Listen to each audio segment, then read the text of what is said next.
Hello everyone. Now today in this class I'm going to discuss with you a very important topic which is consumer surplus. Integration की help से हम consumer surplus कैसे find out करते हैं ये आज की क्लास में हमको सीखना है। देखिए मैं आपको पहले एक बार कंसेप्ट समझा देता हूँ क्या होता है कंज्यूमर सरप्लस का कंसेप्ट। एक बार पहले आप कंसेप्ट देख लीजिए, फिर मैं कैलकुलेशंस कैसे होनी है वो सब बताऊंगा। यहाँ पे हम लेते हैं क्वांटिटी एक्स एक्सिस पे, वाई एक्सिस पे लेते हैं हम लोग प्राइस, और फॉर एग्जांपल ये हमारा डिमांड फंक्शन है Q as a function of P, ये डिमांड फंक्शन है, और Q as a function of P ये हमारा सप्लाई फंक्शन है। ये डिमांड फंक्शन सप्लाई फंक्शन जहां पे एक दूसरे को क्लियर करते हैं उसको बोलते हैं हम इक्विलिब्रियम। ये हमारा इक्विलिब्रियम पॉइंट है। इससे कॉरेस्पॉन्डिंग जो क्वांटिटी है, this quantity is called equilibrium quantity, इसको Q स्टार बोल देते हैं। और जो प्राइस इसको बोलते हैं इक्विलिब्रियम प्राइस, इसको बोलते हैं P स्टार। तो डिमांड फंक्शन के नीचे और इक्विलिब्रियम प्राइस के ऊपर जो रीजन इसको बोलते हैं क्या हम, कंज्यूमर सरप्लस। यानी एक कंज्यूमर, देखिए एक बात समझते हैं, एक कंज्यूमर ये पैसा देने को तैयार था लेकिन उसको इसे सस्ते में मिल गया। यानी सपोज इसको मैं एक बार ऐसे बोलता हूं कि ये P है, इसको बोलता हूं ये जो प्राइस है P नॉट है। यानी P नॉट प्राइस से कंज्यूमर गुड्स खरीदने को तैयार था। P नॉट पे 0 यूनिट्स खरीदता, इस प्राइस पे सपोज 1 यूनिट खरीदता है, इस पे 2 यूनिट्स खरीदता है, इस पे 3 यूनिट्स खरीदता है, इस पे 4 खरीदता है, इस पे 5 खरीदता है, ऐसे करते करते डिफरेंट डिफरेंट प्राइसेस है जहां पे वो कुछ यूनिट्स वो खरीदता, ऐसे प्राइस गिरेगा, वो क्वांटिटी बढ़ाता जा रहा है। लेकिन एक्चुअली में उसको P स्टार प्राइस देना पड़ रहा है। तो ये सारे प्राइसेस जो दे सकता था नहीं दे रहा, तो इसलिए ये सब जो रीजन है जो वो खर्च करने के लिए बाजार में आया था मगर उसको खर्च नहीं करना पड़ा, इसके बिना ही उसको गुड्स मिल गए, ये खर्च के बिना ही उसका क्या हो गया, surplus, consumer surplus. So E P not P star is consumer surplus. ये रीजन है E P not P star, this is something which is called consumer surplus. इसके नीचे वाला जो रीजन है ये प्रोड्यूसर सरप्लस है। ये रीजन मैं मगर अभी आपको पढ़ा नहीं रहा तो इसलिए इसको अभी ज़्यादा चर्चा नहीं करूंगा प्रोड्यूसर सरप्लस पे, मैं अभी कंज्यूमर सरप्लस पे ही रहूंगा। ठीक है, तो आप देख रहे हैं डिमांड फंक्शन के नीचे below the demand function and till equilibrium price जो हमारे पास रीजन बनता है वो हमारा कंज्यूमर सरप्लस है। आप कहेंगे सर ये तो बड़ा आसान है, ये तो ट्रायंगल है। ये तो एक ट्रायंगल बन गया हमारे पास। इस ट्रायंगल में ये इसकी हाइट है और ये इसका बेस है। एरिया ऑफ ट्रायंगल होता है half into base into height. हमको अगर बेस पता है Q स्टार है, हाइट पता है P not minus P star है, तो हम एरिया ऑफ ट्रायंगल निकाल के कंज्यूमर सरप्लस इजीली निकाल सकते हैं। मैं आपकी बात को इनकार नहीं करूंगा, आप ऐसा कर सकते हैं। मगर क्या आपको लगता है कि अगर वो इंटीग्रेशन का क्वेश्चन आपको दे रहे तो आपको लीनियर डिमांड फंक्शन देगा? ये तो तभी होगा जब डिमांड फंक्शन लीनियर हो, स्ट्रेट लाइन हो। यानी ये जो डिमांड फंक्शन है जो मैंने रेड से बनाया है इसका लीनियर होना जरूरी है अगर आपको एरिया ऑफ ट्रायंगल यूज करना है तो। लेकिन वो आपको लीनियर क्यों देगा? वो तो लीनियर देगा नहीं आपको, ठीक है, वो नॉन लीनियर देगा। अगर दे भी दे बाई चांस, क्योंकि क्वेश्चन इंटीग्रेशन का है तो इसलिए हमको इंटीग्रेशन यूज करना है। अब इंटीग्रेशन में मैं कैसे यूज करके यहां पर कंज्यूमर सरप्लस फाइंड आउट कर सकता हूं? देखिए एक बात समझते हैं जरा, मैं इसको पहले बोल देता हूं, ये मेरा O है रीजन, दिस इज O। देखिए देखिए ये जो ट्रायंगल है E P not P star, इसका रीजन अगर एरिया निकालेंगे वह कंज्यूमर सरप्लस है। दो तरह से निकाल सकते हैं। एक होता है demand function Q as a function of P, we call it demand function. या फिर मैं ऐसे कह दूं P as a function of Q। Demand function में से P as a function of Q बना दूं, उसको बोलते हैं क्या? हम इसको बोलते हैं inverse demand function. Inverse demand function. कुछ बच्चे नहीं जानते इस बात को, कोई बात नहीं, नाम से कुछ फर्क नहीं पड़ता, जानते हो अच्छी बात है, नहीं तो मैंने बता दिया आपको। अगर हम लेते हैं quantity as a function of price, we call it demand function. और हम लेते हैं price as a function of quantity. अब बच्चे कहेंगे सर आपने F को H क्यों कर दिया? फंक्शन दूसरा है इसलिए नाम बदलना पड़ेगा। Quantity as a function of price कुछ और है, price as a function of quantity कोई और फंक्शन बनेगा, इसलिए नाम बदलना पड़ेगा। इसको बोलते हैं इनवर्स डिमांड फंक्शन। अब अगर मेरे पास डिमांड फंक्शन है तो इंटीग्रेशन यूज करके कंज्यूमर सरप्लस निकालने का मेथड कुछ और है, और अगर मेरे पास इनवर्स डिमांड फंक्शन है तो इंटीग्रेशन यूज करके कंज्यूमर सरप्लस निकालने का मेथड कुछ और है। दोनों में थोड़ा डिफरेंस है, समझते हैं क्या है। पहले बात करता हूं मैं finding consumer surplus using demand function. Finding consumer surplus using demand function that is Q as a function of P। ठीक है, सबसे पहली बात हमको इक्विलिब्रियम प्राइस और इक्विलिब्रियम क्वांटिटी तो चाहिए ही होगा। तो पहला काम क्या करना है, find equilibrium price P star and equilibrium quantity Q star.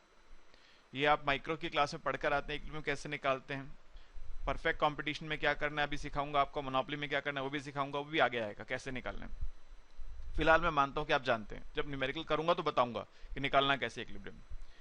फिलहाल मान के चल रहा हूं कि हमको इक्विलिब्रियम निकालना आता है। जिन बच्चों का नहीं आता धैर्य रखें, मेरा नाम धीरज है, मुझे ही रख लें अपने पास, थोड़ा इंतजार करें, मैं सिखाऊंगा आपको आगे जाके। ठीक है, अब दूसरा स्टेप क्या है, सेकंड स्टेप है find price at which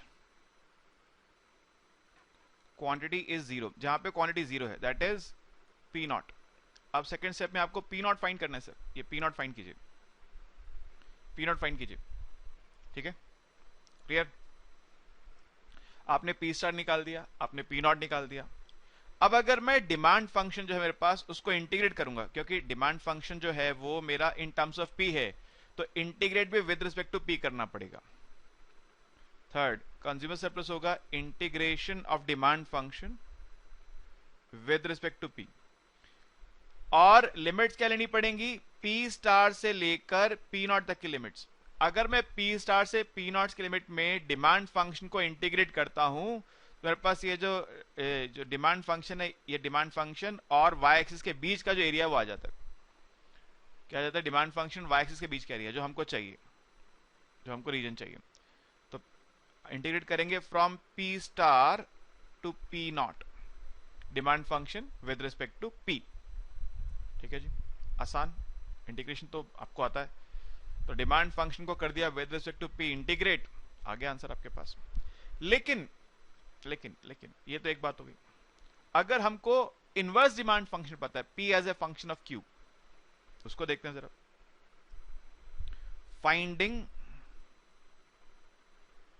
consumer surplus using inverse demand function, using inverse demand function P as a function of Q। अब अगर मेरे को डिमांड फंक्शन नहीं पता होगा, यही फंक्शन यही होगा, बस उसका नाम मुझे ये नहीं पता, मुझे उसका नाम पता है P as a function of Q।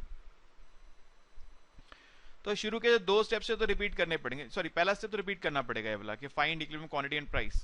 आप कहेंगे सर पिछली बार तो आपने क्वांटिटी का यूज नहीं करा। हाँ वो यूज नहीं हुई, लेकिन निकालनी तो पड़ती है, खैर यूज नहीं हुई, मगर वो यहां पे यूज होगी। Find equilibrium price P star and equilibrium quantity Q star. ठीक है, सेकंड स्टेप में सीधा आ जाएगा कंज्यूमर सरप्लस। वो कैसे आएगा देखिए, अब हम इंटीग्रेट करेंगे demand function, inverse demand function को, क्योंकि मैं इंटीग्रेट कर रहा हूं फंक्शन ऑफ Q है तो करूंगा इसको integrate with respect to Q। पिछली बार क्या था, फंक्शन ऑफ P था तो इंटीग्रेट किया था विद रिस्पेक्ट टू P। अभी फंक्शन ऑफ Q है तो इंटीग्रेट करेंगे विद रिस्पेक्ट टू Q। एक फर्क और है, पिछली बार फंक्शन ऑफ P था तो लिमिट्स प्राइस की ली थी हमने, लिमिट्स ली थी प्राइस की। अब की बार फंक्शन ऑफ Q है तो लिमिट्स क्वांटिटी के लेंगे, 0 से Q स्टार तक, 0 से Q स्टार तक। तो इंटीग्रेट कर दिया 0 से लेकर Q स्टार तक। जब आपने 0 से Q स्टार तक इंटीग्रेट किया ना इसको, तो ऐसा करने पर क्या आ जाएगा पता है आपके पास ये पूरा जो रीजन है, ये वाला ये जो रीजन है पूरा इसका एरिया आ जाएगा। मैं शेड कर दूं, ये रीजन का एरिया आ जाएगा आपके पास।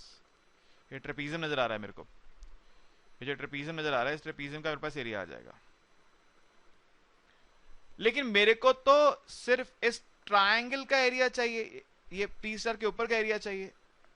ठीक है, अब चाहे ये डिमांड फंक्शन, ये वाला डिमांड फंक्शन या इनवर्स डिमांड फंक्शन, ये लीनियर हो या नॉन लीनियर हो, फर्क नहीं पड़ता, लीनियर हो या नॉन लीनियर हो, ये E के नीचे जो रीजन बन रहा है ये हमेशा एक रेक्टेंगल ही होगा। स्क्वायर हो सकता है वो अलग बात है, लेकिन हम उसको रेक्टेंगल बोल रहे हैं क्योंकि square is also covered inside rectangle. तो चाहे ये डिमांड फंक्शन या इनवर्स डिमांड फंक्शन जो भी दिया ये लीनियर हो या नॉन लीनियर हो, E के नीचे जो है वो हमेशा एक रेक्टेंगल ही बनेगा। तो मैंने जो एरिया निकाला है 0 से Q स्टार, इस एरिया में से ये जो रेक्टेंगल है O Q star E P star, इसका एरिया माइनस कर दूंगा। अगर ये एरिया माइनस कर दूं टोटल एरिया में से तो आ गया आंसर।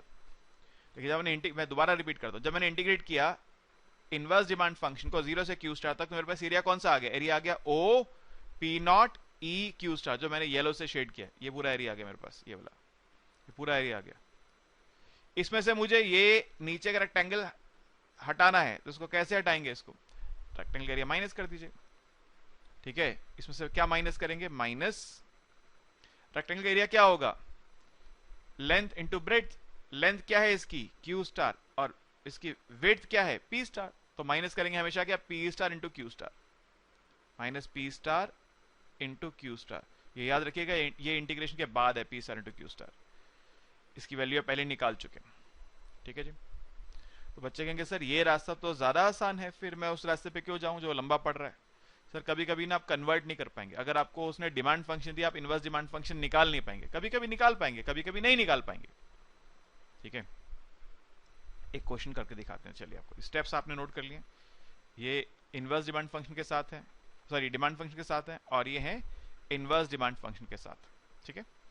अब मैं क्वेश्चन पे लेके चलता हूं। देखिए आपको क्वेश्चन ये है मेरे पास, बहुत बेसिक सा क्वेश्चन लूंगा, बहुत ही आसान क्वेश्चन ये है कि मेरे पास डिमांड फंक्शन है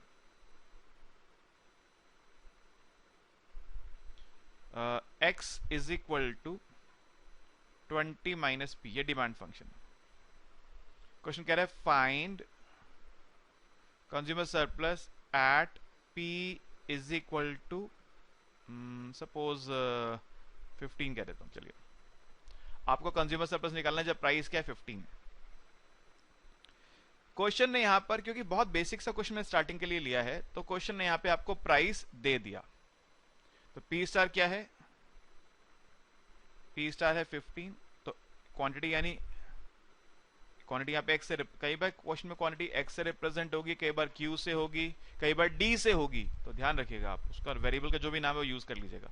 तो क्वांटिटी एक्स्ट्रा क्या होगी? 20 माइनस 15 यानी कि 5, ठीक है जी।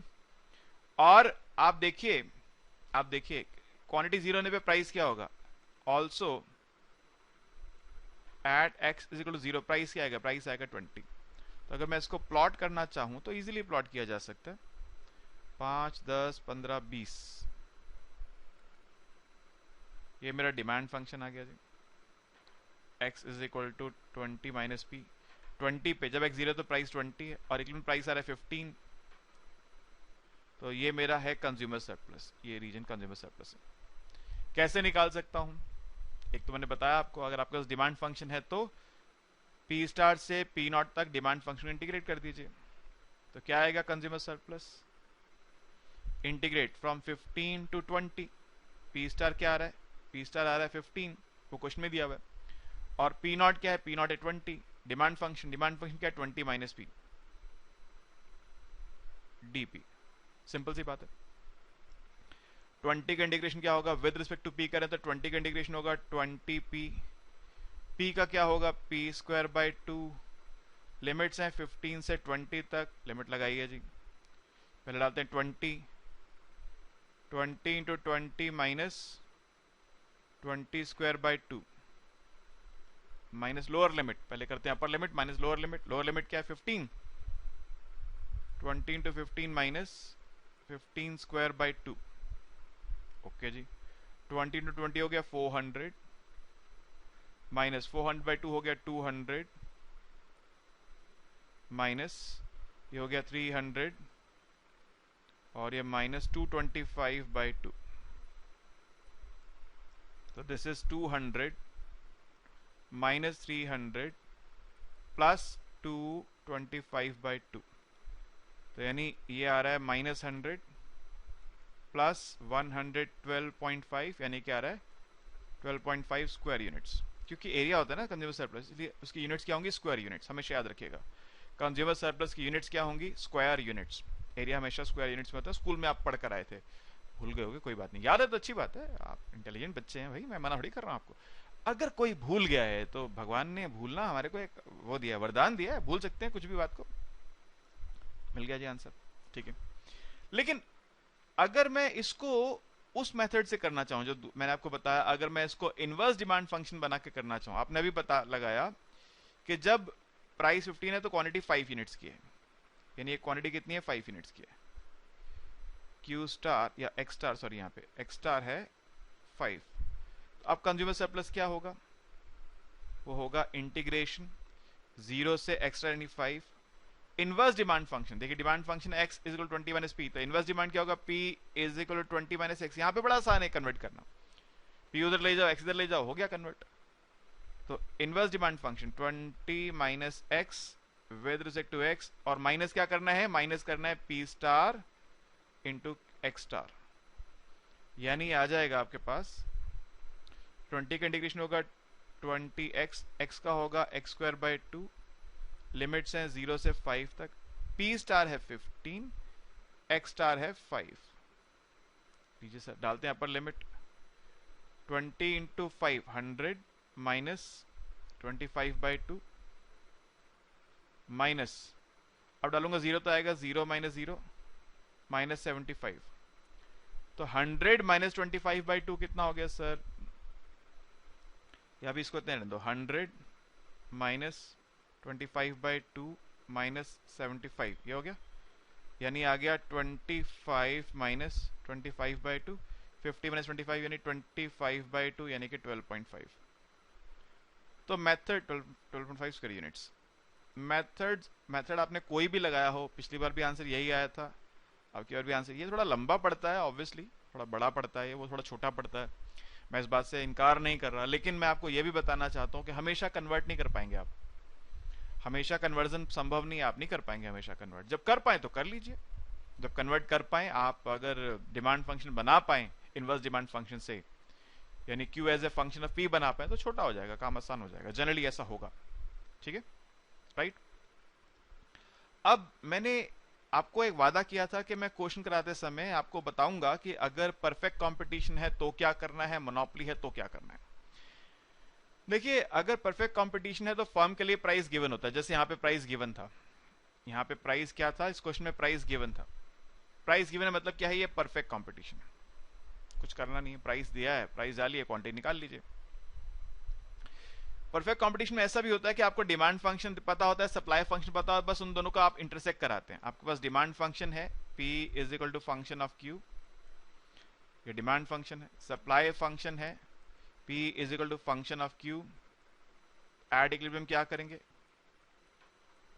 Demand function is equal to supply function, इससे आपके पास इक्विलिब्रियम क्वांटिटी आएगी, फिर इक्विलिब्रियम प्राइस आएगा, किसी भी एक में डाल दीजिए, चाहे डिमांड में डालिए चाहे सप्लाई में डालिए। ये होगा कहां पे, अंडर परफेक्ट कंपटीशन, वो परफेक्ट बोले प्योर बोले की बात है, अंडर परफेक्ट कंपटीशन। आप करेंगे क्या, demand is equal to supply करेंगे, अगर उसने नहीं दिया प्राइस तो डिमांड फंक्शन दे दिया, सप्लाई फंक्शन दे दिया, आप demand is equal to supply करेंगे, उससे इक्विलिब्रियम क्वांटिटी भी आ जाएगी, इक्विलिब्रियम प्राइस भी आ जाएगा, और फिर आप निकाल देंगे कंज्यूमर सरप्लस। इसी एक्सरसाइज के अंदर मैं आपको प्रोड्यूसर सरप्लस निकालना भी सिखाऊंगा, वो भी आगे की बात है, थोड़ा सा आगे जाके सिखाऊंगा उसको, अभी मैं बात सिर्फ कंज्यूमर सरप्लस की कर रहा हूं। तो हमने डिमांड फंक्शन सप्लाई फंक्शन को इक्वेट किया, इक्वेट करके हमने इक्विलिब्रियम क्वांटिटी और इक्विलिब्रियम प्राइस निकाल लिया, और फिर उसके बाद की कहानी आपको पता है कि आप चाहे डिमांड फंक्शन से करना चाहे चाहे इनवर्स डिमांड से करना चाहे, आपको पता है। लेकिन अगर मोनोपोली आ गई तो क्या होगा, under monopoly, under monopoly, monopoly में कहानी थोड़ी बदल जाती है। मोनोपोली में क्या होता है सर, आप माइक्रो में पढ़कर आते हैं कि ये मेरे पास डिमांड फंक्शन है P as a function of Q, फिर इसके बाद हम MR फंक्शन निकालते हैं, क्या निकालते हैं, मार्जिनल रेवेन्यू। हमको कॉस्ट फंक्शन दिया होगा तो उससे हम निकालेंगे marginal cost, marginal cost U shape भी हो सकता है, लीनियर भी हो सकता है, कांस्टेंट भी हो सकता है, तीनों बातें पॉसिबल हैं।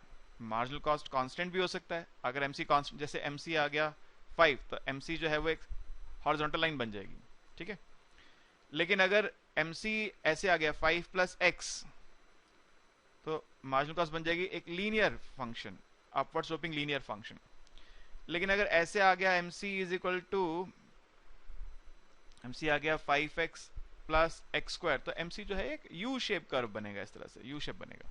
वो कोई भी पॉसिबिलिटी है, मैं उससे किसी भी पॉसिबिलिटी को इनकार नहीं कर रहा हूं, ना किसी को आपको बोल रहा हूं कि यही होगा या वो ही होगा, जो भी हो, कांस्टेंट हो, लीनियर हो या पैराबोलिक हो मार्जिनल कॉस्ट, आपके पास एक मार्जिनल कॉस्ट जरूर होगा। मैं फिलहाल पैराबोलिक ले लेता हूं, ये मेरा एमसी है, ये क्या है मेरा एमसी है। MC is equal to MR जहां पर होगा वो देगा आपको इक्विलिब्रियम क्वांटिटी क्यू स्टार। फिर क्यू स्टार को डालेंगे डिमांड फंक्शन में तो आपके पास आएगा इक्विलिब्रियम प्राइस पी स्टार।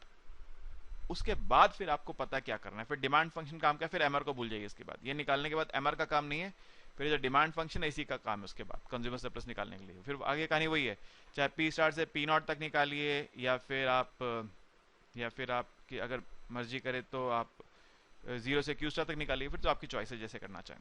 मैं लिख देता हूं, पहले क्या करना पड़ेगा।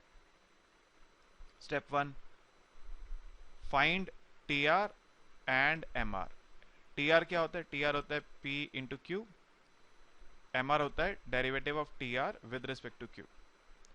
फिर फाइंड एमसी, एमसी क्या होता है derivative of cost with respect to Q. उसके बाद क्या होगा, at equilibrium M R is equal to MC, this gives Q star, ये आपको इक्विलिब्रियम क्वांटिटी देगा।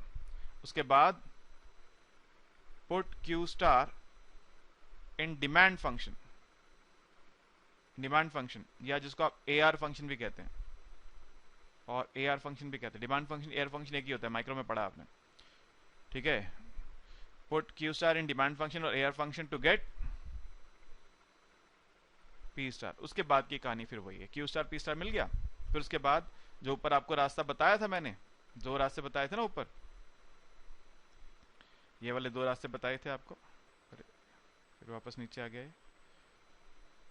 ये दो रास्ते बताए थे, using demand function, using inverse demand function. फिर आपके उसके बाद आपके हाथ की गेम है, फिर आप जैसे करना चाहें इसको, ठीक है। स्टेप्स याद रहेंगे सर, दोबारा बोल देता हूँ मोनोपोली में क्या करेंगे। पहले आपको जो डिमांड फंक्शन पता है उससे टी आर निकालिए, टी आर होगा पी इंटू क्यू।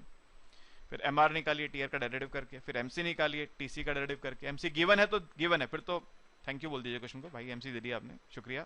नहीं दी तो कॉस्ट फंक्शन दिया होगा उसका डेरिवेटिव कीजिए, एमसी आ जाएगा। फिर इक्विलिब्रियम कहां पर आएगा, जहां पर M R is equal to MC है, उससे आपको मिलेगी इक्विलिब्रियम क्वांटिटी। ये इक्विलिब्रियम क्वांटिटी को आप पुट करेंगे डिमांड फंक्शन में, आपको मिलेगा इक्विलिब्रियम प्राइस। उसके बाद फिर सीएस पे पहुंच जाएंगे, ठीक है सर। अब दोनों बातें बता दी, कंपटीशन में क्या करना है, मोनोपोली में क्या करना है, ठीक है। अब मैं अपने आप से आपसे अपने आप को वापस लेता हूं। मैंने कहा था ना धैर्य रखिए, तब वापस मैं अपनी जगह पे आ गया और ये बुकलेट खोल दी मैंने आपके लिए क्वेश्चंस कराने के लिए, ठीक है। एक्सरसाइज 16 है यहाँ पर। ये अलग अलग एडिशंस में एक्सरसाइज का नंबर डिफरेंट हो सकता है, तो आप माइंड नहीं कीजिएगा, क्योंकि कई बार हम कोई टॉपिक ऐड डिलीट करते हैं तो कोर्स के चेंज के अकॉर्डिंग एक्सरसाइज नंबर बदल जाते हैं। हाँ, लेकिन ये क्वेश्चंस का ऑर्डर यही रहेगा। अब देखिए पहला क्वेश्चन क्या कह रहा है, the demand law for a commodity is P is equal to 20 minus 2x minus x square. आप कहेंगे सर अभी तो आपने कहा था डिमांड फंक्शन होता है Q is equal to function of P और P is equal to function of Q जो होता है वो इनवर्स डिमांड फंक्शन होता है। हाँ जी सर, वो सही बात है, 16 आने सही है, लेकिन क्वेश्चन कई बार उस बात को लिखता नहीं है, ठीक है। क्वेश्चन डिमांड और इनवर्स डिमांड को नहीं लिखता है, वो दोनों को डिमांड से डिनोट कर देता है, ये बात ध्यान रखिएगा। तो क्वेश्चन कई बार ऐसा करता है, तो क्वेश्चन की आप बात को नजरअंदाज कीजिए। हाँ, ये P अगर फंक्शन ऑफ Q है तो इनवर्स डिमांड फंक्शन ही है। खैर, कह रहे find consumer surplus when demand is 3। अब यहाँ पे आपको डिमांड यानी x पता है कि 3, आपको निकालना है कंज्यूमर सरप्लस। P है 20 minus 2x minus x square. First question देखिए, P है 20 minus 2x minus x square. Equilibrium quantity यानी x स्टार ये दे रखे आपको 3, तो P स्टार क्या होगा, P स्टार होगा 20 माइनस एक्स जगह डालेंगे 3 तो 3 2 6 माइनस 3 का स्क्वायर 9, तो ये आ गया 15। ओहो सॉरी, 20 में से माइनस भी करना है, 20 माइनस 15 यानी 5, P स्टार आ गया 5, ठीक है। एक्स स्टार आ गया आपके पास 3, P स्टार आ गया आपके पास 5। अब भाई साहब एक बात बताइए, ये demand function inverse demand function है। आप कहेंगे सर मेरे को तो वही मेथड पसंद आया था डिमांड फंक्शन वाला, Q as a function of P और y एक्सिस की लिमिट लेंगे, काम आसानी से हो जाएगा। मगर यहाँ कन्वर्ट कैसे करोगे, ये तो क्वाड्रेटिक फंक्शन आ गया, कन्वर्जन करने में ही हालत खराब हो जाएगी। कन्वर्ट हो जाएगा, मैं मना नहीं कर रहा, लेकिन बहुत कॉम्प्लिकेटेड हो जाएगा, वो और ज्यादा मुश्किल हो जाएगा कन्वर्ट करना। क्वालिटी इक्वेशन याद है ना, A X square plus B X plus C equal 0 कैसे सॉल्व करते थे? X is equal to minus B minus under root B square minus 4ac upon 2a, है ना? तो वो लगाएंगे तो सर ये और ज्यादा कॉम्प्लिकेट हो जाएगा ये तो इसलिए हम इसमें कन्वर्जन नहीं करेंगे। इसको इनवर्स डिमांड फंक्शन वाला जो मेथड था उसी से करेंगे। यानी मेरे पास एक डिमांड फंक्शन है यहाँ पर, ये क्योंकि ये क्वाड्रेटिक है तो कुछ ऐसा सा बनेगा। मेरे पास क्वांटिटी आ रही है 3 तो उसमें प्राइस आ रहा है 5, क्वांटिटी आ रही है 3, प्राइस आ रहा है 5। तो मेरे को अगर ये रीजन चाहिए तो मैं क्या करूंगा, मैं इनवर्स डिमांड फंक्शन को इंटीग्रेट करूंगा और नीचे ये जो मेरे पास रेक्टेंगल है इसका एरिया माइनस कर दूंगा। तो क्या होगा, कंज्यूमर सरप्लस, यहाँ पे consumer surplus is equal to integration 0 to 3 p as a function of x 20 minus 2x minus x square, 20 minus 2x minus x square with respect to x minus p star into x star। ठीक है, conversion में मत जाइए, यहाँ पर ऐसे कर दीजिए इसको, इसलिए मैं दोनों रास्ते सिखा दिया आपको। अब इंटीग्रेट कर लेते हैं यहाँ पे इसको जरा एक बार। तो 20 का इंटीग्रेशन होगा 20x, 2x का होगा 2x square by 2, x square का होगा x क्यूब बाई 3, लिमिट है 0 से 3 तक, माइनस p स्टार है 5, q स्टार है, x स्टार है 3, 5 3 15। तो यहाँ पर देखिए आप, बड़ी साफ सी बात है कि 2 से 2 तो हो गया कैंसिल। तो जब डालेंगे यहाँ पे 3 डालेंगे तो क्या आएगा, 23 60, माइनस 3 का स्क्वायर 9, माइनस 3 का क्यूब 27/3 आ जाएगा 9, और माइनस में जब डालेंगे लोअर लिमिट 0 तो 20 इंटू 0 0, 0 का स्क्वायर 0, 0 का क्यूब 0, माइनस 15। तो ये आ गया आपका 60 माइनस 18 माइनस 15। तो सर ये 18 और 15 हो गया 28, 33, तो 27 बच गया। 27 स्क्वायर यूनिट, जरूर लिखिएगा स्क्वायर यूनिट्स, वरना नंबर कटना तय है। स्क्वायर यूनिट्स ना लिखने पर नंबर काट लिए जाएंगे, ये बात याद रखिएगा। कोई बहुत ही जेनरस आदमी हो जो ना नंबर काटे तो अलग बात है, वरना उसका अधिकार बन जाता है, अगर आपने स्क्वायर यूनिट्स नहीं लिखा तो नंबर वो काट लेगा। क्लियर है जी बात? ठीक है, अब अगला क्वेश्चन सेकंड देखते हैं जरा। सेकंड में क्या कह रहा है, find consumer, define consumer surplus. Define, definition पूछ रहा है आपसे। तो क्या है जी definition, consumer surplus is the difference between the price which consumer is willing to pay and the price which he actually pays. जितना प्राइस वो देने को तैयार है और जितना प्राइस दे रहा है उसके बीच का डिफरेंस क्या है, कंज्यूमर सरप्लस है। राइट, फिर से रिपीट कर दूं, लिखना है, लिख लीजिए। Consumer surplus is the difference between the price which the consumer is willing to pay and the price which he actually pays। जो प्राइस देना चाहता है और जो दे रहा है उसका डिफरेंस क्या है, कंज्यूमर सरप्लस है। ओके, यहां पे आपके सामने यहाँ पर अब डिमांड फंक्शन है, लेकिन डिमांड फंक्शन भी क्वाड्रेटिक है, इसको भी कन्वर्ट नहीं कर पाओगे। और यहां पर भी क्वांटिटी डिमांड दे रखी है 264, भाई साहब अब क्वाड्रेटिक सॉल्व करवाएगा ही आपसे, जरूरी है। तो डिमांड फंक्शन है x is equal to 525 minus 20p minus p square. Demand function x is equal to 525 minus 20p minus p square. At equilibrium x दे रखा कितना उसने, 264 था शायद, 264। So therefore for p star, ये एक्स्ट्रा दे रखे, therefore for p star क्या करेंगे, 264 is equal to 525 minus 20p minus p square, सब कुछ इधर ले आइए। p square plus 20p plus 264 minus 525 is 0, p square plus 20p, ये 5 minus 4 1, 12 minus 6 6, 4 minus 2 2, 261 is equal to 0। अब सर 261 के फैक्टर, अब 261 के फैक्टर बनाएंगे टाइम लग जाएगा, तो मैं वो वाला मेथड लगाता हूँ, d is equal to discriminant वाला। तो p is equal to minus B plus minus under root B square minus 4ac, तो 4 into 1 into minus 261 divide by 2,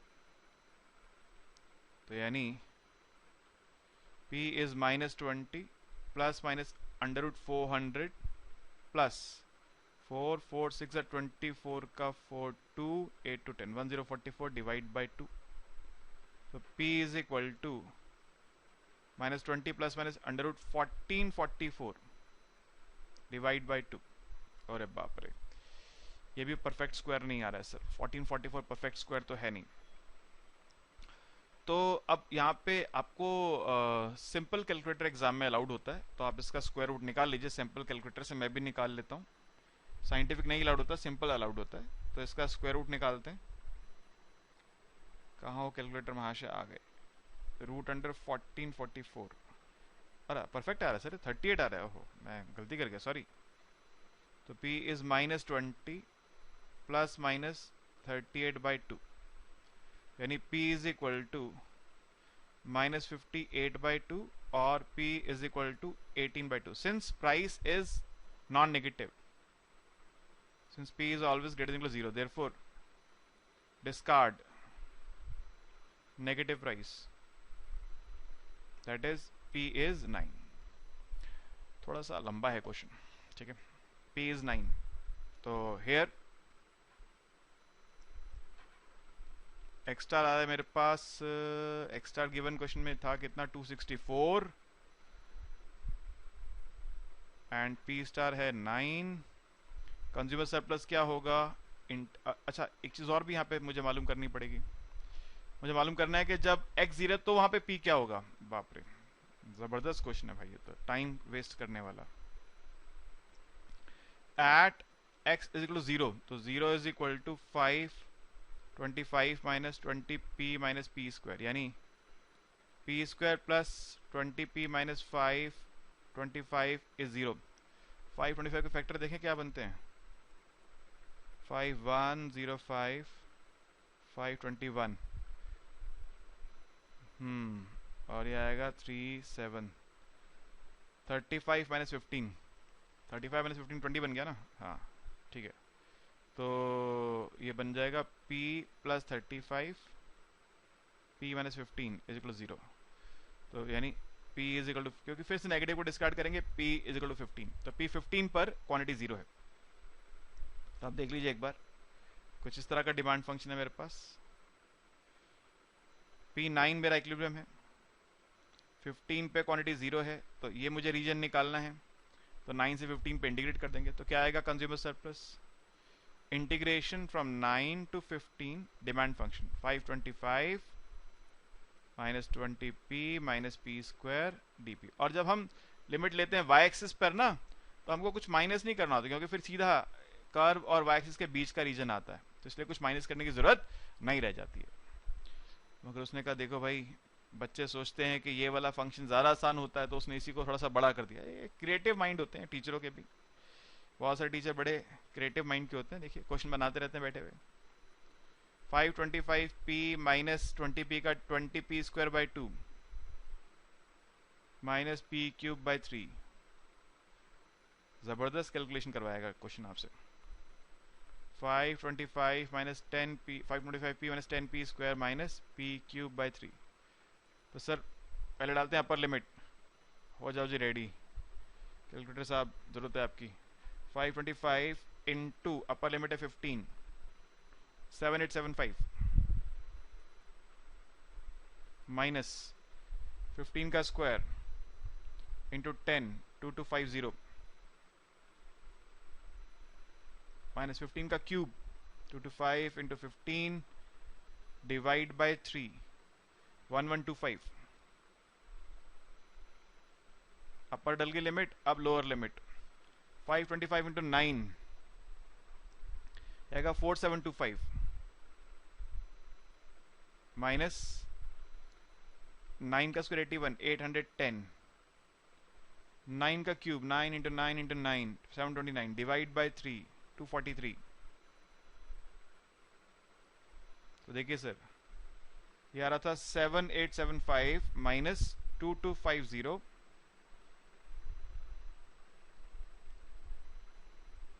minus 1125 4500 आ रहा है. तो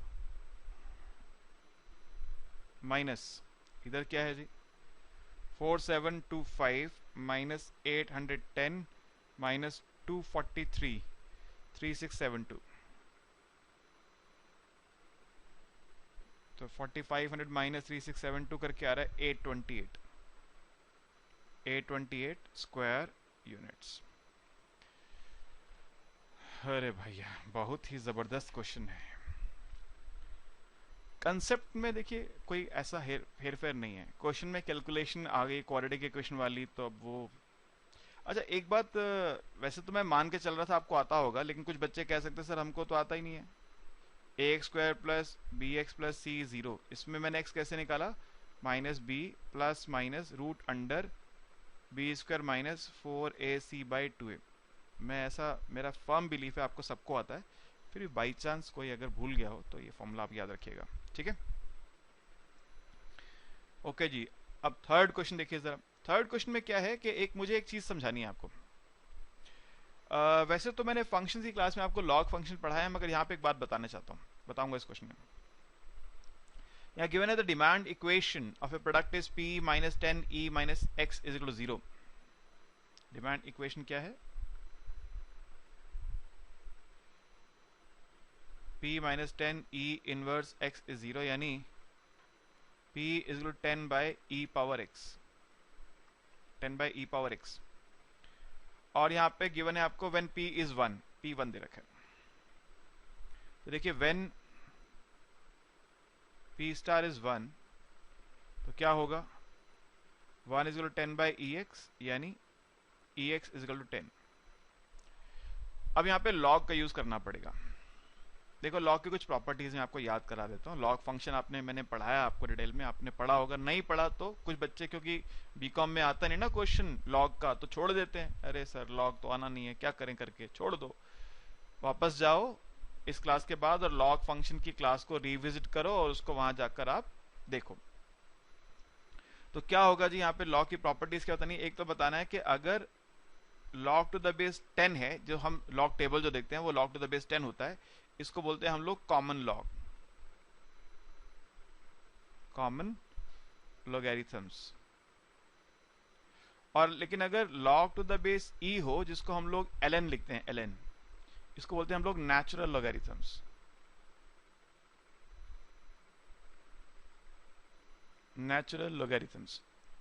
तो नेचुरल लॉग है ये सॉरी। एक तो प्रॉपर्टीज बतानी है। अगर log to the base e आप ex निकालते हैं तो वो x आ जाता है, यानी ऐसा कह सकता हूं अगर आप ln ex निकालेंगे तो वो x आ जाएगा।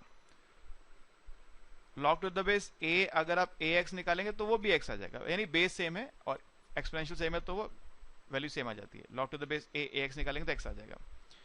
एक बात और याद रखिएगा, अगर लॉग टू द बेस 10 मुझे e की वैल्यू चाहिए, ये अक्सर जरूरत पड़ती है कन्वर्जन करने में। तो देखिए वैसे तो आपको लॉग टेबल से वैल्यू देखनी है वाली, लेकिन वैल्यू देखनी है ना, ठीक है। तो ये वैल्यू मैं बच्चों को अक्सर बोलता हूँ याद रखिए, क्योंकि टाइम बच जाएगा, वापस जाओगे देखने। अब बच्चे कहेंगे सर हमको तो ई ही याद नहीं है, 2.7182 ई होता है क्या, 2.7182, इसकी वैल्यू जाके लॉग टेबल में देखोगे तो टाइम लग जाएगा। तो इसकी लॉग टू द बेस 10 ई की वैल्यू होती है 0.4343, ये वैल्यू याद रखिएगा। ये लॉग टेबल से देखिए, अगर लॉग टेबल में जाकर इसको देखेंगे आप, इसकी वैल्यू देखेंगे, यही आंसर आएगा 0.4343, ठीक है। अब कोई कहेगा सर लॉग टेबल भी देखनी नहीं आती है, तो ठीक है लॉग टेबल की क्लास एक दे देंगे आपको, देख लीजिएगा उसको, अगर लॉग टेबल देखनी नहीं आती है तो। फिलहाल मैं मान रहा हूँ आपको लॉग टेबल देखनी आती है, नहीं आती है तो उसकी क्लास देखनी पड़ेगी, क्लास देखिएगा उसकी, फिर आपको आ जाएगी लॉग टेबल देखना। ये लॉग टू द बेस 10 अगर ई निकालना है तो वो क्या होगा 0.4343। एक चीज और भी है, अगर मेरे पास नेचुरल लॉग है किसी फंक्शन का, लॉग टू द बेस ई है मेरे पास, और वो मेरे को x की वैल्यू निकालनी है, इसको कॉमन लॉग में कन्वर्ट करना है, तो क्या होगा log to the base 10x divide by log to the base 10, ये कन्वर्जन है। अगर मुझे नेचुरल लॉग से कॉमन लॉग में जाना है तो कन्वर्ट क्यों करना है, बच्चे पूछेंगे सर कन्वर्ट क्यों कर रहे हो, क्योंकि जो आपको लॉग टेबल मिलती है ना एग्जाम में, वो कॉमन लॉग की मिलती है, बेस 10 वाली, नेचुरल लॉग की टेबल नहीं मिलती, इसलिए बिना कन्वर्ट करे टेबल नहीं देख पाओगे, ठीक है।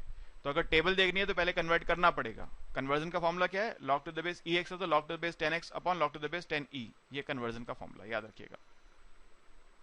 अब मैं यहां पर आता हूं, मेरे पास है e power x is equal to 10, तो taking log on both sides, तो log to the base e of ex is equal to log to the base e of 10। log to the base e of ex क्या होगा, x हो जाएगा, मैंने बताया अभी आपको। और log to the base e 10, इसकी वैल्यू नहीं पता। आप कहेंगे सर वो बताई थी वैल्यू, वो log to the base 10 e की थी, e 10 की नहीं थी। अरे बाप रे, अब क्या करें, कन्वर्ट करते हैं। इस फॉर्मूला से पहले कन्वर्ट करते हैं, फॉर्मूला इससे क्या करेंगे, कन्वर्ट करेंगे। कैसे होगा conversion sir, log to the base 10 10 upon log to the base 10 e, ठीक है जी। अब आपको अभी अभी एक प्रॉपर्टी बताई, log to the base ax क्या होगा, x आ जाएगा, तो log टू द बेस 10 की पावर 1 है ना, कुछ नहीं है, तो ये क्या आएगा, 1 आएगा, तो न्यूमरेटर तो आ गया 1, और डिनोमिनेटर क्या है, log to the base 10 of e, वो मैंने बता दी, उसकी वैल्यू क्या है 0.4343। ये बात याद रखनी पड़ेगी आपको सर। देखिए क्वेश्चन आ गया आपके सामने, ये आपको याद रखना पड़ेगा और इसको यूज करना पड़ सकता है एग्जाम में। तो 1 डिवाइड बाय 0.4343 आ रहा है 2.3 अप्रोक्सीमेटली, सो x आ रहा है कितना 2.3। So therefore at equilibrium price p star is equal to 1, equilibrium quantity x star is 2.3। अब इजीली आप इसको कर सकते हैं। कंज्यूमर सरप्लस क्या होगा, कंज्यूमर सरप्लस होगा इंटीग्रेशन, ये है ना p क्या है आपके सामने, p इज 10 बाई ex, तो integration 0 to x star 2.3 10 by ex dx minus p star into x star, 0 to 2.3 10 e inverse x dx, p star 1 है, q स्टार 2.3 है, तो 2.3 आ गया।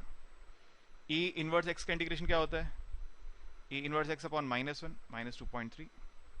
अब लगाएंगे लिमिट्स, -10 बाहर, 1 बाई ex, लिमिट्स क्या है 0 से 2.3 माइनस 2.3, यहाँ लिमिट्स लिखना भूल गया मैं, 0 से 2.3 पहले डालिए अपर लिमिट, 1 बाय e की पावर 2.3 माइनस 1 बाय e की पावर 0 माइनस 2.3 यानी -10। अब ये सर क्या है कि अगर आपके पास सिंपल कैलकुलेटर है तो e की पावर 2.3 आप नहीं निकाल पाएंगे, तो आपको उसी फॉर्म में छोड़ना पड़ेगा, 1 बाय e की पावर 2.3 माइनस 1 माइनस 2.3, ब्रैकेट्स खोल देंगे तो -10 by e power 2.3 plus 10 minus 2.3, तो यानी कितना हो गया ये 7.7 माइनस 10 बाय ई की पावर 2.3, यही आ गया मेरा स्क्वायर यूनिट्स कंज्यूमर सरप्लस। ये नेगेटिव नहीं आएगा, ये 7.7 छोटा आएगा आंसर ये वाला, मगर क्योंकि सिंपल कैलकुलेटर में ये कैलकुलेशन आपको करना संभव नहीं है आपके लिए और साइंटिफिक एग्जाम में अलाउड नहीं होता, तो इसी फॉर्म में आंसर आपको छोड़ देना पड़ेगा। ठीक है, ये क्वेश्चन करवाने का पर्पज मेरा यही है कि अगर आपके सामने ऐसी कन्वर्जन आ जाए तो आप क्या करेंगे। मैंने फिर भी एक बार वैसे लॉग की क्लास में पढ़ा है, फिर भी एक बार सारी बातें आपको यहाँ पे रिपीट कर दी। ओके जी, आगे चलते हैं। अब मैं एक क्वेश्चन आपको करवा देना चाहता हूँ जहाँ मोनोपोली वाला भी हो जाए। मोनोपोली वाला क्वेश्चन, ये 5th भी मोनोपोली वाला है, 6th भी मोनोपोली वाला है। मैं 6 इसलिए करूंगा क्योंकि 6 में क्या है, डिमांड फंक्शन में उलझा के दिया है और एवरेज कॉस्ट फंक्शन दिया, 6 करके दिखाता हूँ। इसलिए यहाँ पे आपके पास डिमांड फंक्शन है x is equal to 60 minus 10p by 3, x is equal to 60 है 60 माइनस 10p बाई 3। तो पहले हमको हमेशा यहाँ पे इसमें प्राइस निकालना पड़ेगा, तो ऐसा फंक्शन देगा जो कन्वर्ट कर पाए आप, याद रखिएगा, क्योंकि अदरवाइज बहुत मुश्किल होगा। नहीं तो 3x हो जाएगा 60 माइनस 10p, 10p होगा 60 माइनस 3x, p होगा 6 माइनस 3 बाई 10x, 10 से डिवाइड कर दिया। तो टोटल रेवेन्यू क्या होगा, टोटल रेवेन्यू होगा p इंटू एक्स, यानी 6x minus 3x square by 10। Marginal revenue क्या होगा, mr होगा derivative of T R by derivative T R with respect to x, यानी आ जाएगा 6 माइनस 6x बाई 10 यानी 3x बाई 5। mr निकाल दिए, छोड़ दीजिए। नाउ यहाँ पे आपको एवरेज कॉस्ट गिवन था, क्या गिवन है जी, average cost. Average cost given है आपको 20 by X plus 1 plus 0.2x, 20/x plus 1 plus 0.2x, यानी अब कॉस्ट निकालनी पड़ेगी। पहले कॉस्ट क्या होगा, x इंटू ए सी। भाई ए सी क्या होता है, एयर कंडीशन नहीं, एवरेज कॉस्ट। ए सी होता है c/x, ठीक है, c/x। तो c क्या होगा, x इंटू ए सी, यानी ए सी को इंटू एक्स कर दीजिए, c आएगा। इसको जब इस पूरे फंक्शन को इंटू एक्स करेंगे, 20/x इंटू एक्स आ जाएगा 20 plus x plus 0.2x square. तो mc क्या होगा, mc होगा इसका डेरिवेटिव dc/dx, यानी होगा 20 का 0, x का 1, 0.2x होगा 0.4x, यानी 1 प्लस 4x/10, तो 2x/5। तो कहाँ पे आएगा equilibrium, at equilibrium mr is equal to mc, यानी 6 minus 3x/5 is equal to 1 plus 2x/5। x वाली टर्म एक तरफ, बाकी एक तरफ।